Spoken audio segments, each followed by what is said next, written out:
భూములు దోచుకోవాలి, పేదలను ఇబ్బంది పెట్టాలనే ఉద్దేశంతోనే గత ప్రభుత్వం రీసర్వే చేసిందన్నారు మంత్రి అనగాని సత్యప్రసాద్. 6,688 గ్రామాల్లో రీసర్వే చేస్తే 2,79,712 అర్జీలు వచ్చాయన్నారు. రీసర్వే సమస్యలకు 90% పరిష్కరించామని అన్నారు. ఇప్పుడు పారదర్శకంగా రీసర్వే చేస్తున్నామని, కొత్త పాస్ పుస్తకాలతో QR కోడ్ కూడా ఇస్తున్నామని చెప్పారు మంత్రి అనగాని సత్యప్రసాద్. పెట్టాము, అలాగే రీసర్వే గ్రామ సభలు పెట్టాము. వీటిలో వచ్చినటువంటి సమస్యలు చూసుకుని ఇవన్నీ విడగొట్టే విధంగా ఏదైతే 1/1/2025 నుంచి 6 నెలల పాటు ఫీజు మినహాయింపుతో పాటు కూడా సిటిజన్ సర్వీసులను ప్రవేశపెట్టాము అధ్యక్ష. దాంట్లో కూడా మనం చెప్పినట్టుగా 85,571 దరఖాస్తులు వస్తే అధ్యక్ష 69 సాల్వ్ చేసిన పరిస్థితి అధ్యక్ష. ఒక యూనిక్ నంబర్ ఉంటుంది అధ్యక్ష, 14 అంకెల యూనిక్ ల్యాండ్ ఐడెంటిఫికేషన్ నంబర్ అని.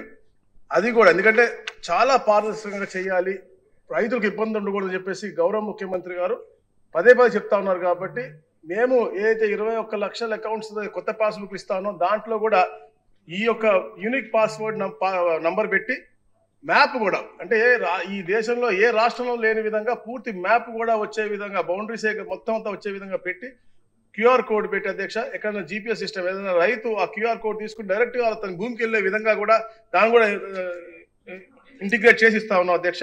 తప్పకుండా అధ్యక్ష, ఎందుకంటే ఇప్పుడు కొత్తగా నూతనంగా అధ్యక్ష ఒక చిన్న బ్లాకులు చేసి అధ్యక్ష 250 ఎకరాలు మించకుండా ఒక బ్లాక్ చేసి రోజుకి 20 ఎకరాలు మాత్రమే సర్వే చేసే విధంగా రీసర్వే ఇప్పుడు కార్యక్రమాలు చేస్తా ఉన్నాం అధ్యక్ష. మన జనవరి 20 నుంచి చాలా పారదర్శకంగా VROలు, సర్వేయర్లు, RDO కంపల్సరీ వెళ్ళే విధంగా, అలాగే జాయింట్ కలెక్టర్లు ఆకస్మిక తనిఖీ చేసే విధంగా కూడా ఈ యొక్క కార్యక్రమం చేస్తా ఉన్నాం. చాలా పారదర్శక జరుగుతుంది. మన ఎమ్మెల్యేలు కూడా పూర్తిగా పాలు పంచుకుంటే వాళ్ళకు కూడా ఏదైనా కంప్లైంట్స్ ఉంటే తెలుస్తున్నారు అధ్యక్ష. ఎందుకంటే ఒక వాట్సాప్ గ్రూప్ కూడా క్రియేట్ చేసి పక్కన చుట్టుపక్కల ప్రతి ఒక్క రైతుకు కూడా మెసేజ్ వెళ్ళే ద్వారా వాళ్ళకి ఫోన్ చేస్తున్నారు, లేకపోతే వీడియో మెసేజ్ పెడుతున్నారు, ఆడియో మెసేజ్ పెడుతున్నారు, అన్ని రకాలుగా అన్ని చేసి వాళ్ళకి చూపించి వాళ్ళ ఊర్లో లేకపోతే కూడా వీడియో కాల్ కూడా చేసి బౌండరీస్ చూపించే విధంగా కూడా ఈ కార్యక్రమం చేస్తా ఉన్నాం. చాలా